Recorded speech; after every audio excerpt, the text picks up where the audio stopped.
Today, we're in lesson 2 of our course, Understanding the Old Testament, and I wanted to mention briefly that in the description of this episode, you can download a copy of a PDF worksheet so that you can work along with us throughout this lesson, answering questions, looking at charts, and things like that.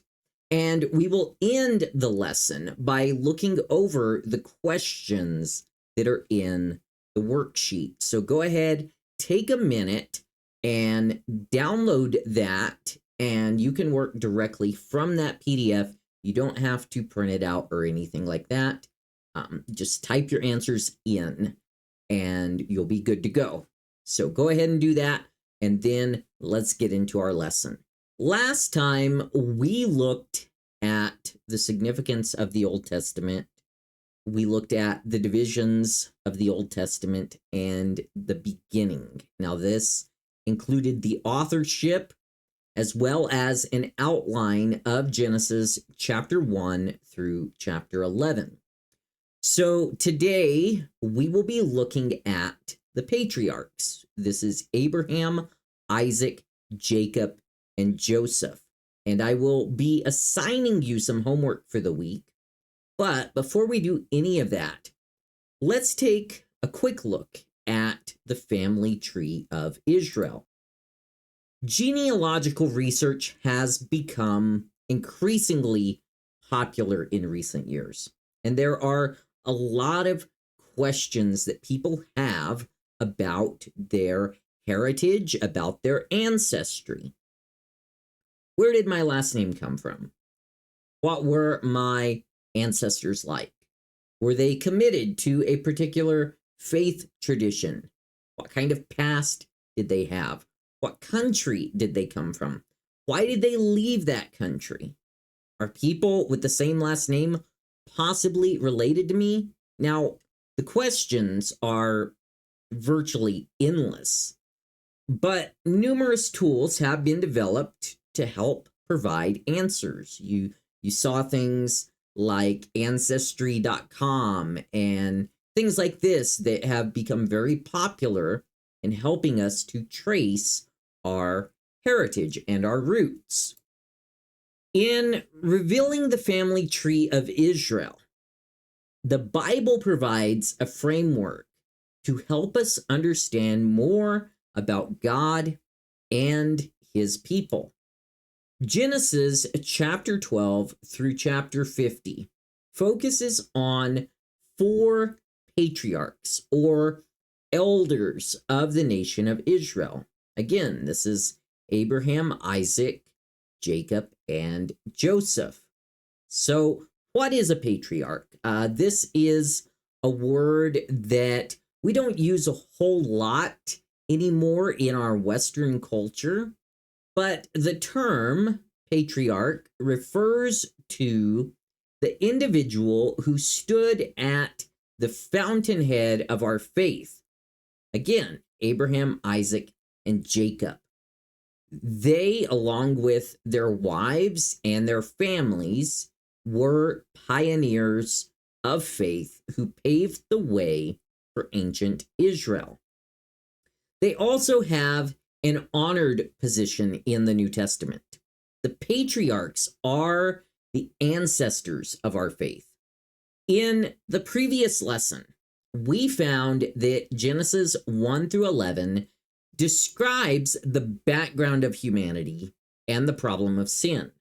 That is, people were created in God's image to have fellowship with him. But by Genesis 11, we see humans both separated from God and separated from each other geographically. However, in Genesis chapter 12, we begin to see God's plan unfold to redeem and to restore people. And we see the establishment of God's covenant with man through the father of our faith, that is Abraham. So the story of Abraham is found in Genesis 12, verse 1 through Genesis 25, verse 11.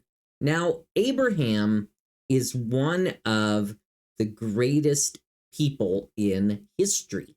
In fact, Judaism, Islam, and Christianity all consider Abraham to be the first patriarch and the father of their faith.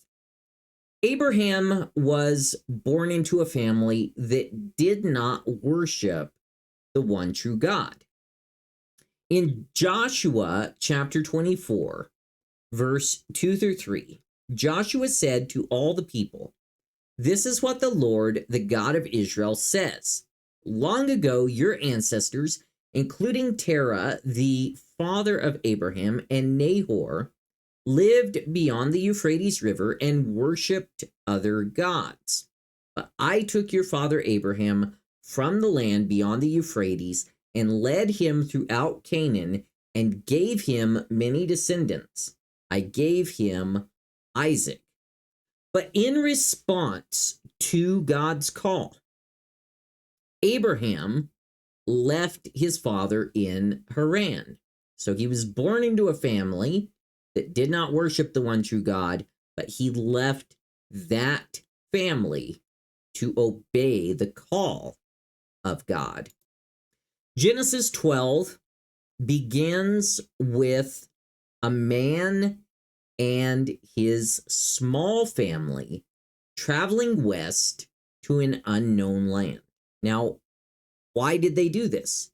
Well, again, it was because Abraham had heard God's voice and he did what God said. He left his home, he left his extended family, he left his community.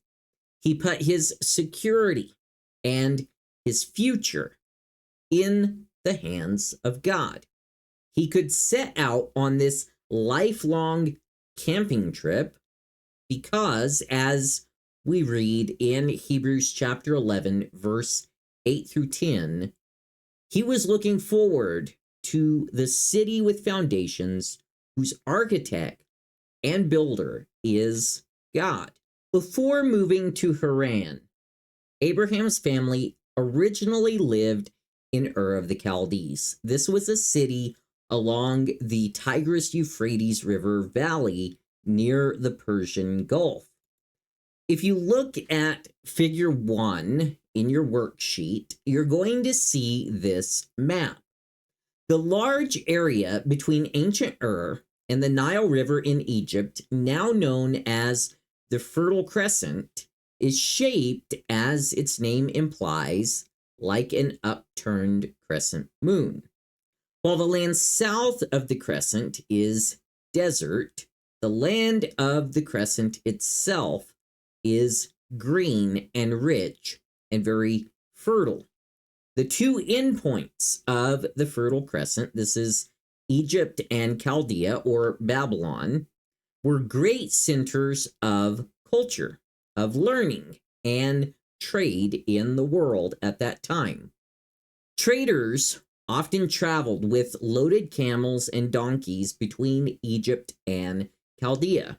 To do this, they had to pass through Canaan. This was a region by the Mediterranean Sea, which was later known as Palestine. At God's command and promise, Abraham began his journey to this unfamiliar region of Canaan. So let's look at some of the wealth as well as customs of Abraham. Genesis describes Abraham as a man of great wealth. In that culture, that did not mean he had a big bank account or he invested in Bitcoin or stocks or any of those things that we attribute wealth to today. Wealth involved much more than money. It included having servants and animals to assist in travel. From the biblical text, we learn that Abraham had many servants and camels.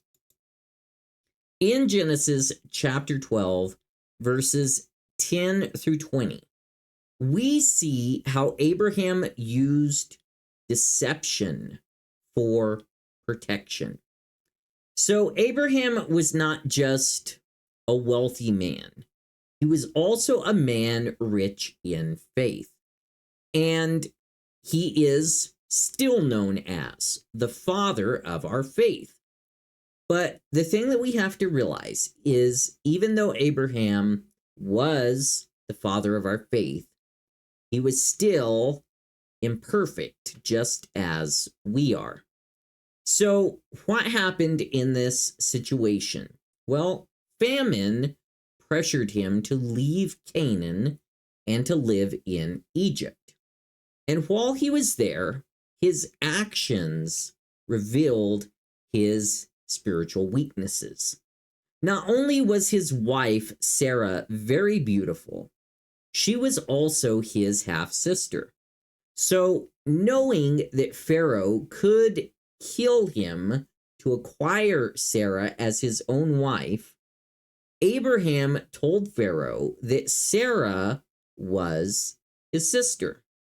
To protect himself, Abraham refused to tell Pharaoh the whole truth. Suddenly, our hero's actions are not very heroic at all, as he moves from faith to fear. Abraham fell victim to the old lie that telling a half-truth is permissible if you can get away with it. Sarah was, in fact, his half-sister, so he could justify his actions. But Abraham meant to deceive, and using one half of the truth to conceal the other is no less a lie. As Sarah's brother, he would be treated with respect and with honor. But as Sarah's husband, he feared that he would be killed.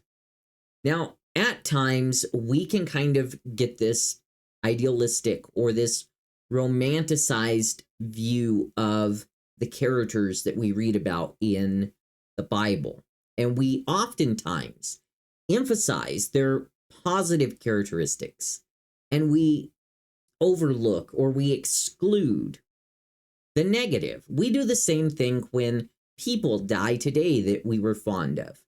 Oh, they were such a great person. They never lost their temper. They never lied. They were always there for anyone. Sound familiar?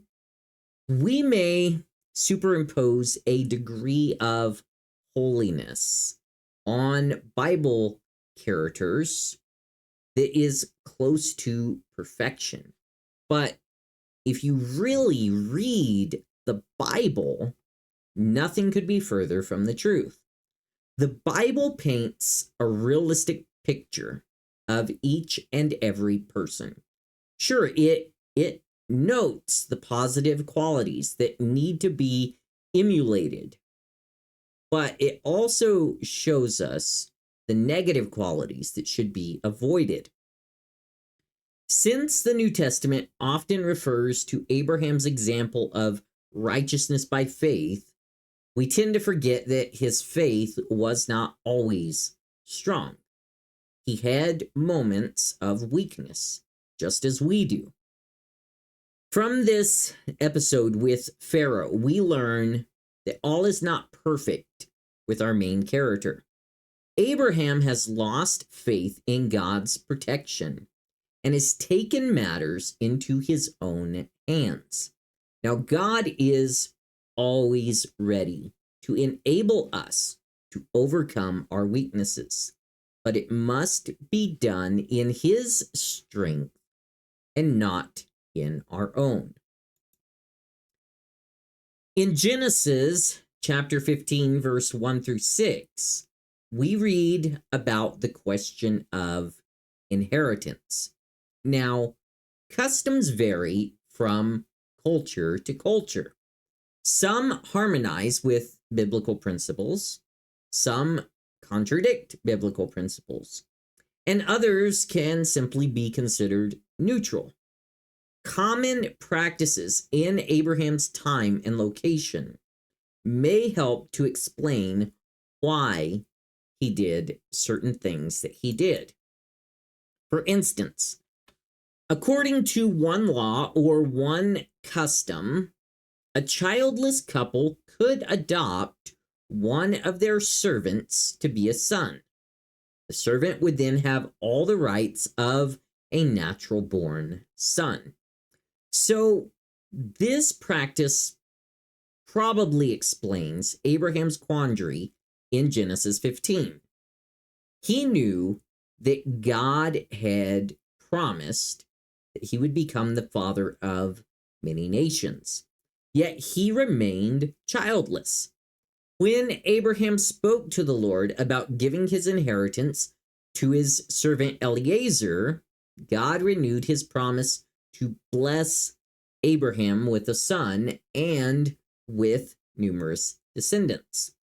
Then, as we read in chapter 15, verse 6, Abraham believed the Lord, and he credited it to him as righteousness. In Genesis 20, we see Abraham use more deception for his protection. Once again, Abraham demonstrates his spiritual weakness in the form of deception. He apparently had not learned his lesson from the first time that he lied. This time, he lied about his wife once again, but it was to King Abimelech of Gerar. Despite this sin, God again assisted Abraham and protected Sarah. God also answered Abraham's prayer and healed the king and his household. In Genesis 16 through 21, verse 1 through 21, Abraham takes a maid as a wife. So after waiting 10 or more years for the promised son, Sarah comes up with an idea that stemmed from her own sinful nature rather than from God. And with Abraham's agreement, she gave her maid Hagar to Abraham as a second wife. This was a common practice at that time. However, conforming to a custom is not an excuse for violating God's principles. Abraham and Sarah attempted to fulfill a divine promise through human means. Now, human means are not always wrong, but we do need to submit our plans to God and inquire of the Lord. What really stands out in this story, however, is the way Abraham and Sarah took matters into their own hands.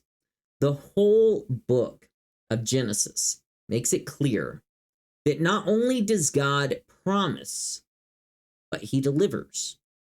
God always reserves, however, the right to do things his way and in his time. Now, God did not need Abraham's clever ideas and help any more than he needs ours today. Faith does more than believe that God can do what he said he would do. See, faith, true faith, trusts that God will do it, and then it patiently endures until God does it. Now, ultimately, God totally rejected Abraham and Sarah's plan. Hagar's son Ishmael was not the son that God had promised. And when Ishmael was 13 and Abraham was 99, God once again assured Abraham that Sarah would give birth to the true son of promise, Isaac. Just as he sent a rainbow as the sign of his covenant with Noah, God then established circumcision as a sign of his covenant with Abraham and his descendants. Soon after Isaac's birth, serious problems developed between Sarah and her maid Hagar. I can only imagine why this would be. But Sarah ends up asking Abraham to send Hagar and her son Ishmael away. Now, Abraham was reluctant to carry out the request at first, but he finally did send them away. But this time, only after he knew that it was God's will. And you can read about that in chapter 21, verses 9 through 21. Finally, in Genesis 23, we see Abraham purchase a site for burial.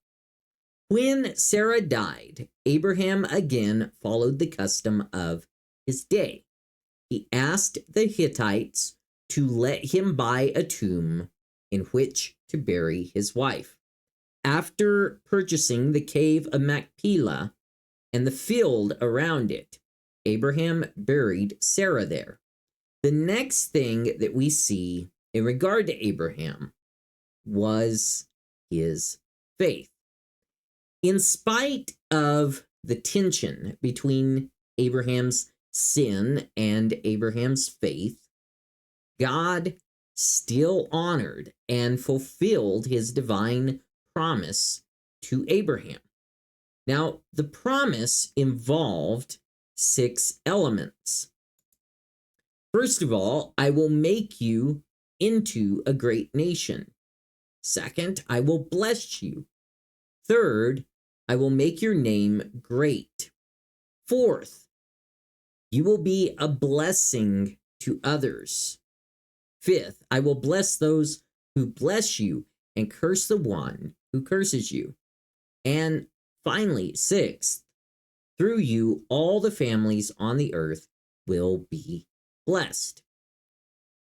Throughout history, God has fulfilled his promises to Abraham as he continues to bless Abraham's descendants. Now, like I mentioned earlier, Jews, Muslims, and Christians all honor the name of Abraham. Matthew's gospel states that Jesus, the Savior of the world, is the son of Abraham.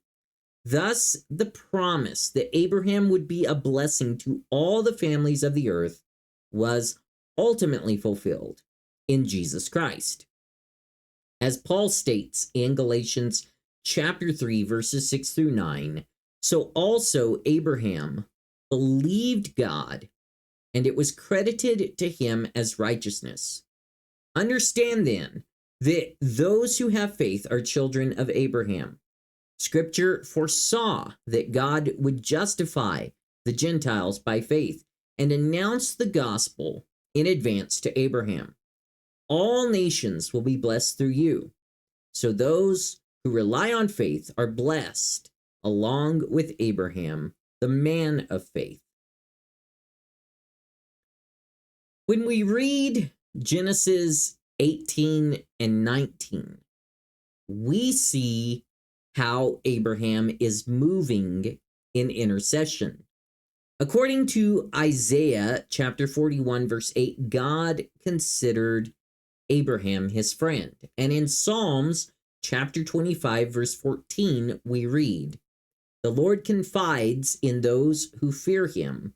He makes his covenant known to them."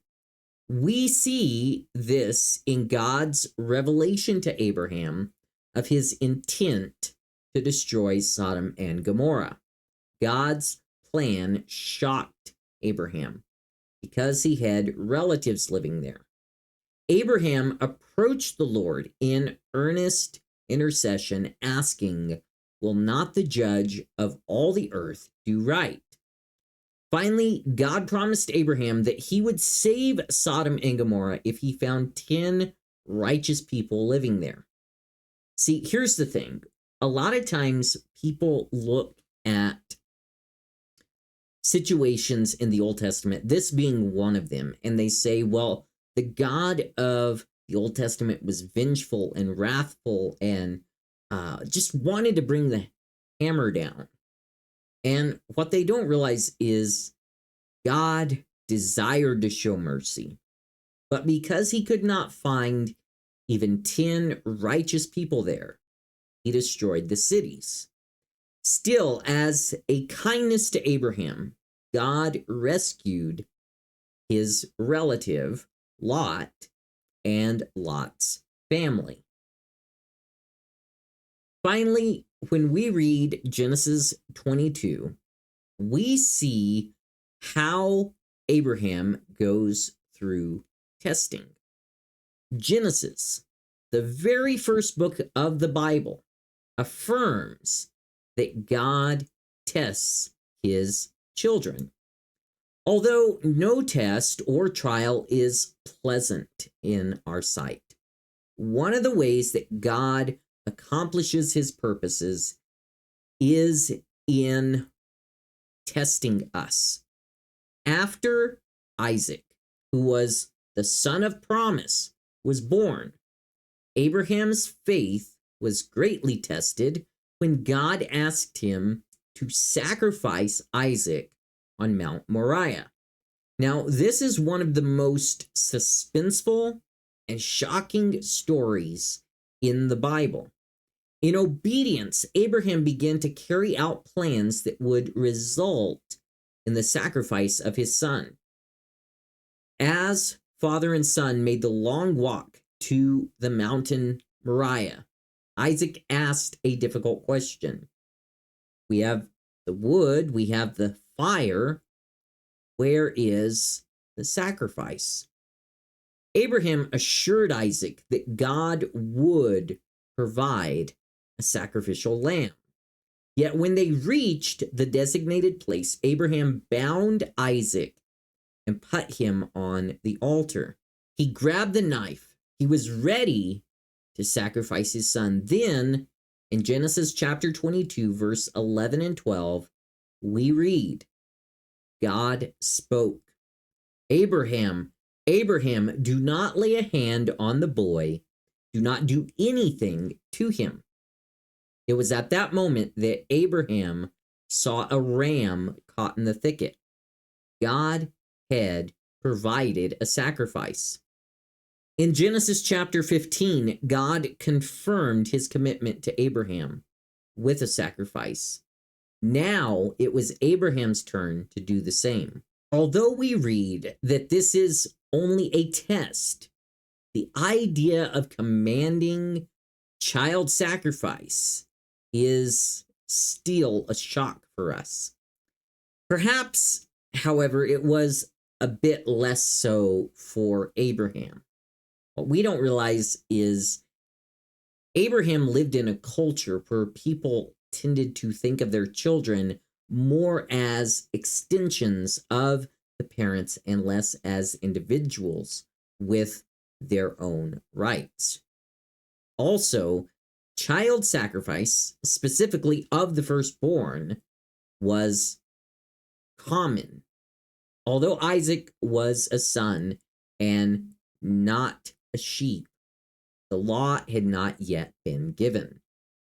And God can rightly ask for anything he wants, but the instruction to offer Isaac ought to astonish us, especially when we remember two important points. First of all, Isaac was specifically dear to his parents, and his birth was the result of God's own promise. God's demand for Isaac's life struck at the heart of what was important to Abraham. It involved not only his son, but also his faith. God's command called for radical obedience from Abraham. The story of Abraham and his testing contains many lessons for us. For instance, it teaches us to maintain faithful commitment to God even in the grimmest of circumstances, to let God be God, and to be assured that in his timing, God's test will be over. Now, before we look at Isaac, I just wanted to mention figure 2 in your worksheet. This shows a breakdown of the significant events in Abraham's life. So, looking at Isaac, it's in Genesis chapter 24, verse 1 through chapter 28, verse 9, that the Bible records the story of Isaac. God's promises were not for Abraham alone. They extended to his son Isaac and to his descendants. God reconfirmed this both to Abraham and to Isaac. The following passages are also found in your worksheet. First of all, in Genesis 22, 15 through 18, we read, "The angel of the Lord called to Abraham from heaven a second time and said, I swear by myself, declares the Lord, that because you have done this and have not withheld your son, your only son, I will surely bless you and make your descendants as numerous as the stars in the sky and as the sand on the seashore. Your descendants will take possession of the cities of their enemies, and through your offspring, all nations on earth will be blessed, because you have obeyed me." In Genesis 26, 1 through 5 and verse 24, we read, "Now there was a famine in the land, besides the previous famine in Abraham's time. And Isaac went to Abimelech, king of the Philistines, in Gerar. The Lord appeared to Isaac and said, do not go down to Egypt. Live in the land where I tell you to live. Stay in this land for a while, and I will be with you and will bless you. For to you and your descendants I will give all these lands, and will confirm the oath I swore to your father Abraham. I will make your descendants as numerous as the stars in the sky, and will give them all these lands. And through your offspring, all nations on earth will be blessed. Because Abraham obeyed me and did everything I required of him, keeping my commands, my decrees, and my instructions. That night the Lord appeared to him and said, I am the God of your father Abraham. Do not be afraid, for I am with you. I will bless you and will increase the number of your descendants for the sake of my servant Abraham." Abraham realized that for God to fulfill his promises, Isaac would need a wife, and not just any wife would do. She could not be a Canaanite. Canaanite women had a reputation for low moral standards. So the girl who would marry Isaac had to be from Abraham's own people back in Mesopotamia. The story of how Abraham secured a bride for Isaac not only is intriguing, but it also demonstrates the interaction of humanity and God in prayer. The story includes several references to prayer and to worship. As Abraham's servant stood at a spring, he prayed that the God of his master would grant success today in finding a wife for Isaac. Before he had finished praying, Rebekah arrived at the spring to draw water. After conversing with the very beautiful young lady, Abraham's servant worshiped God for answering his prayer. Later, the servant told Rebekah's family his account of how God answered his prayer at the spring and how he had worshiped and praised the Lord as a result. Second, the story demonstrates one of the many ways that God leads us. And third, the story affirms God's sovereignty. The account of how Abraham's servant found Rebekah and brought her to Isaac is unusually long, but it shows us the way that God leads. Abraham knew that God was in control and was sure that he would send an angel to guide the process. Besides that, we learn something about Rebekah, who is destined to be a key player in redemption's story. Like Abraham, she was very hospitable and generous. She watered the camels and offered the servant a place to stay. Although she was pretty, her real attraction came from the quality of her character. Later, Isaac himself shows his faith in God and in prayer. When Rebekah remained barren, Isaac prayed that God would heal her of infertility. About 20 years after they were married, the Lord answered his prayer, and his wife, Rebekah, became pregnant. Now, let me turn your attention to figure 3 in your worksheet, which shows the significant events in the life of Isaac. And that brings us to our third patriarch. The third patriarch that we read about is Jacob, and his story stretches from Genesis 25:19 to 35:27. Rebekah birthed not just one son, but twin sons, Jacob and Esau. The Bible's account of the lives of Jacob and Esau affirms their correct actions. But like with Abraham, it does not hide their sins and their mistakes and their bad attitudes. Regardless of cultural and historical factors, it appears that fighting between siblings is something that can be expected. It is, to some extent, that is, normal. And in this case, according to the scriptures, the fighting began in Rebekah's womb. Genesis 25, verse 22 tells us the babies jostled each other within her, and she said, "Why is this happening to me?" So she went to inquire of the Lord. Even before their birth, the twins struggled within the womb of Rebekah.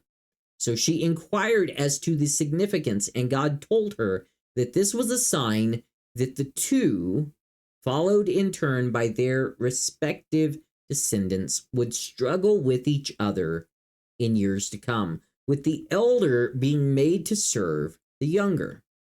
Esau was born first, with Jacob grasping his heel. The sibling rivalry continued, as seen in the birthright battle that became central in the story shortly after the birth account. In this incident, Jacob took advantage of Esau's hunger to make the birthright his own.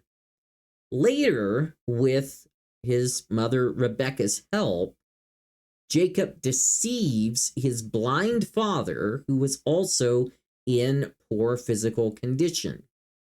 Now, was this deception necessary? Well, of course not. But in spite of commendable faith in God, each family member committed sins while trying to help God out. Now, some interpreters say that Isaac could have chosen to call both his sons to receive a blessing, as was customary. But instead, Isaac foolishly summoned only his favorite son, Esau, whose tasty food was the kind that he liked. Not only did sibling rivalry enter into the picture, but conflict arose between husband and wife, who each preferred a different child.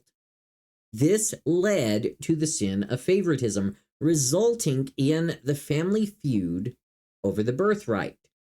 Rebekah schemed and manipulated, and Jacob willingly participated in her devious plan.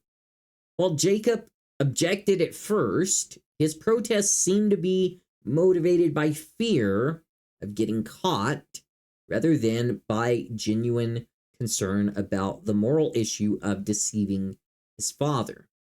And apparently, without very much convincing at all, Jacob agreed to the deception and ended up stealing the birthright. This made Esau so angry that Jacob had to flee for his life. Once again, the patriarchs and their families teach us valuable lessons. From their mistakes, we are reminded that God will accomplish his purposes without our help. First, we see that situations work out best if we refrain from attempting to assist the sovereign one. Like Abraham before them, these characters were unwilling to wait on the Lord to accomplish his will in their lives. Though ultimately God was faithful to his word and accomplished his purposes through them, they made their lives difficult by pursuing their own designs.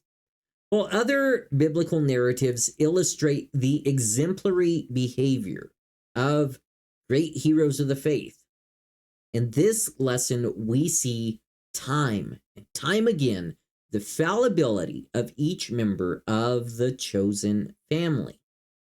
All four characters are guilty. Esau was guilty of reckless marriages, Isaac in befuddled favoritism, Rebekah in calculated brazenness, and Jacob in deceitful exploitation. Yet despite all of this, God's grace endures, and his purpose for the chosen seed of Abraham advances. We also see that rash choices often result in unfortunate consequences. Jacob's choices led him to seek help from his uncle Laban, who had two daughters, Leah and Rachel. Jacob loved Rachel and worked 7 years for his uncle as a bride price. However, Laban was a master at deception, just as Jacob was. And so Laban gave Leah instead of Rachel to Jacob as his bride. Only when the deception became known did Laban explain the local custom, oh, we have to marry off the older daughter before we can marry off the younger. So he offered to let Jacob marry Rachel 1 week later, but only on the condition that he work another 7 years for Laban. Jacob agreed, and he ended up with 2 wives, bitterness towards Laban, and favoritism towards Rachel. This led to tremendous rivalry among Jacob's sons. Still, through all the events of Jacob's life, God remained faithful to his promise of blessing. And figure 4 in your worksheet shows the significant events in the life of Isaac. And that brings us to Joseph. So Genesis 36 takes us through Esau's descendants and the rulers of Edom to the story of Joseph. Joseph's story begins in Genesis 37 and carries on through the remainder of the entire book, ending at chapter 50. The story of Joseph is one of the most fascinating stories in all of the Bible. People often think of Joseph as the dreamer, the one with the coat of many colors, and the later ruler over Egypt. But in this story, we see there is so much more involved than these few observations. It is characterized by suspense, as well as old family traits of favoritism and of jealousy. The story teaches important lessons about family feuds and forgiveness, about temptations and victory, about God's sovereignty and grace in spite of difficulties, about abandonment, and about severe trials. While no Bible character is perfect, including Joseph, he does end up showing some very important qualities that believers should emulate. Remember the favoritism expressed by Joseph's ancestors? Genesis 25:28 bluntly states Isaac, who had taste for wild game, loved Esau, but Rebekah loved Jacob. Now, Jacob displayed this same detrimental trait when he gave Joseph a coat of many colors, leading to jealousy among the brothers. And Jacob made no attempt to hide this favoritism. He gave Joseph a richly ornamented robe, which may have been the type more commonly reserved for royalty rather than for a 17-year-old shepherd boy. The favoritism that had plagued the family since the days when Isaac and Rebekah showed unfair preferences for Jacob and Esau continued to be the source of considerable trouble, as jealousy and sibling rivalry continued to characterize the story. In this environment, Joseph dreamed some incredible dreams, and rather than keeping the dreams to himself and pondering their possible meanings, he very foolishly shared them with his family, provoking even greater jealousy. He took a bad situation and made it unbearably worse by sharing two of his dreams. The dreams portray a royal setting in which the entire family pays homage as subjects to Joseph. Now, this is a scene that is later fulfilled in Egypt, but at the time, the dreams only intensify the hatred that Joseph's brothers feel for him. This opening paragraph of the Joseph narrative is marked by the reoccurring phrase, they hated him. The phrase is further modified by the observation that his brothers were unable to speak kindly to him. Jealousy motivated the brothers to kill Joseph, but the oldest brother, Reuben, talked the others into throwing Joseph into a pit instead of killing him. After they sold Joseph to a caravan of Midianite merchants, the brothers made it appear to their father that Joseph had been killed. Genesis 39 through 41 shows Joseph as a trusted servant, prisoner, and an interpreter of dreams.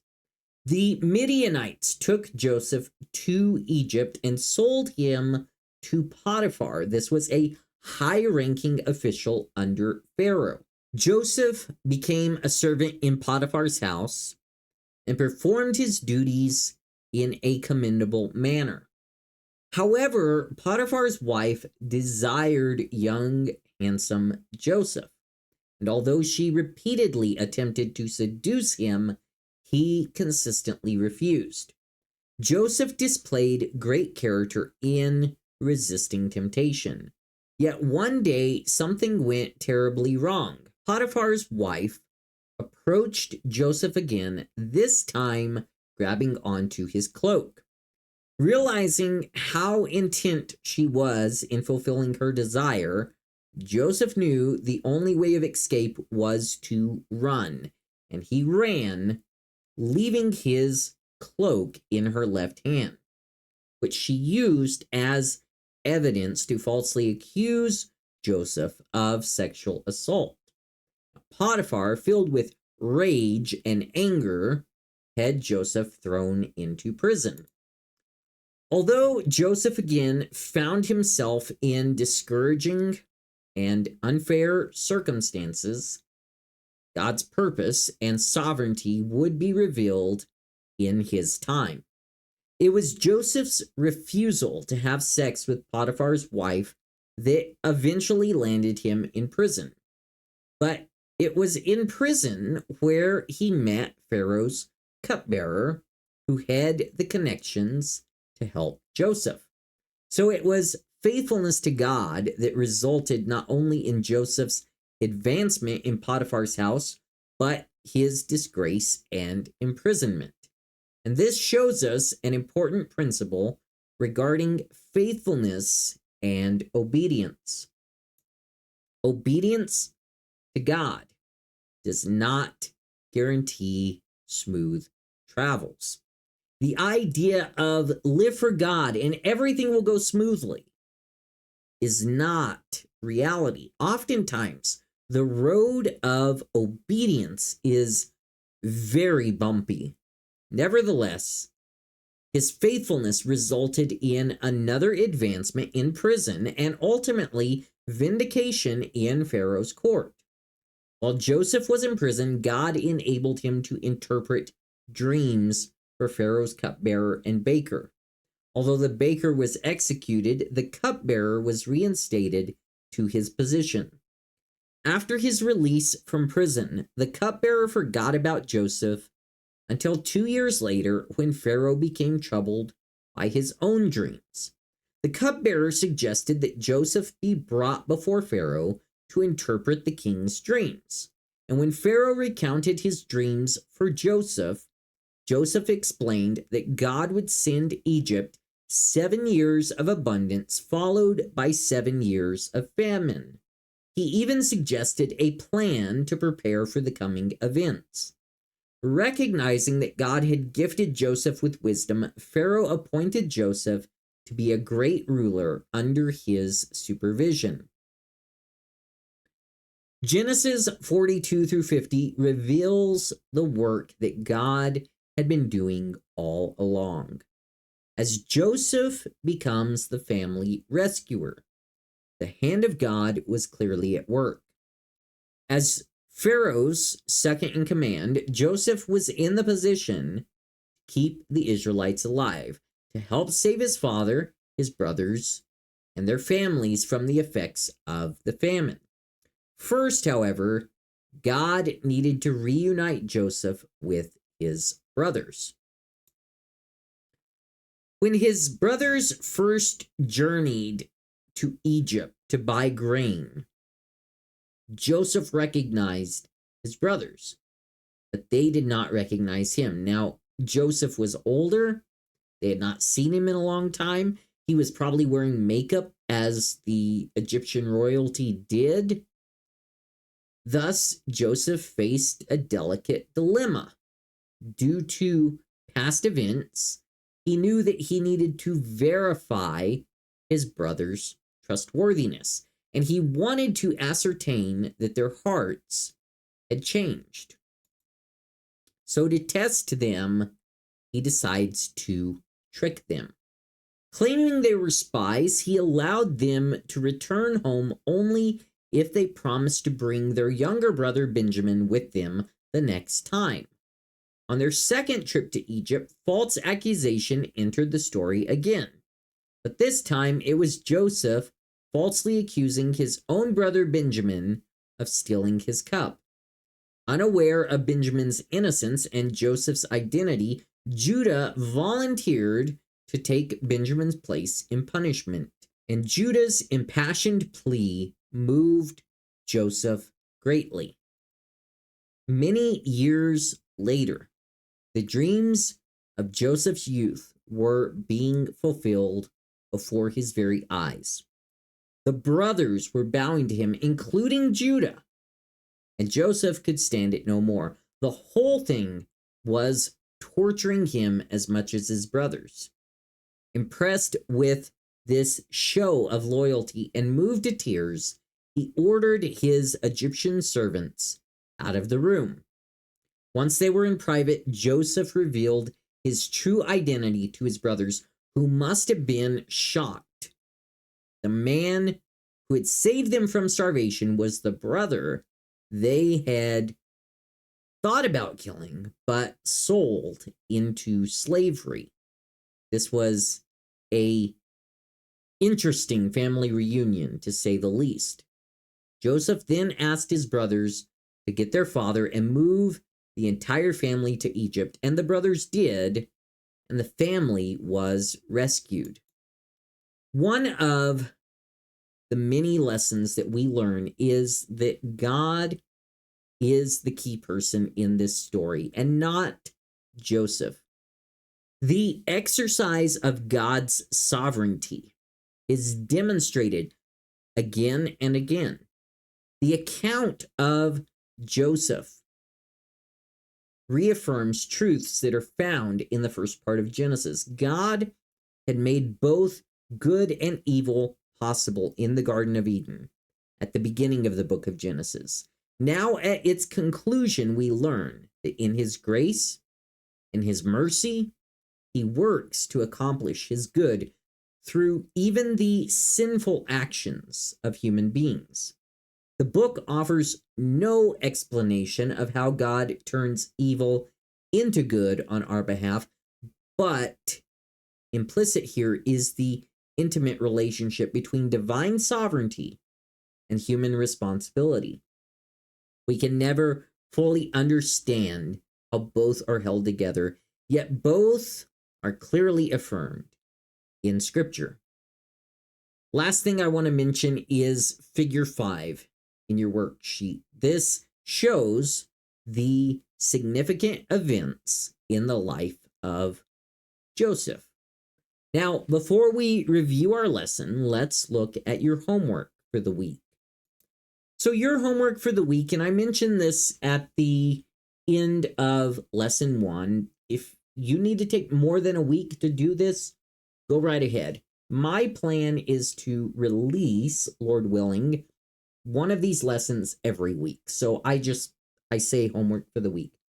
Take as long as you need to read it. It's not about just like checking it off a to-do list, right? I want you to read it. I want you to understand it. Maybe listen to it a few times. But you are to read Genesis 12 through 35. So this is Abraham, Isaac, and Jacob, or 37 through 50. This is the Joseph account. If you need to break it up, well, try to read each person's story in one sitting.